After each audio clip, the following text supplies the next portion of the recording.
بسم اللہ الرحمن الرحیم۔ قضا روزہ رکھنے کا طریقہ۔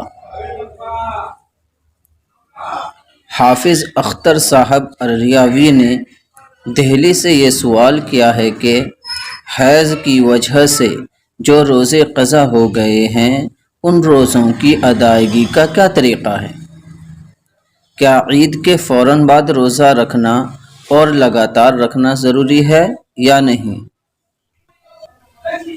اس کا جواب یہ ہے کہ حیض یا کسی اور عذر کی وجہ سے روزہ قضا ہو گیا ہو تو عذر کے زائل ہوتے ہی روزہ رکھنا ضروری نہیں بلکہ اختیار ہے، جب چاہے رکھے، البتہ جلدی ادا کر لینا چاہیے کیونکہ زندگی اور طاقت کا کچھ بھروسہ نہیں۔ اور قضا روزوں میں یہ بھی اختیار ہے کہ چاہے تو لگاتار روزہ رکھے یا ایک ایک دو دو کر کے رکھے، مسلسل رکھنا ضروری نہیں، خواہ رمضان کے روزوں کی قضا ہو یا کسی اور قسم کے روزوں کی۔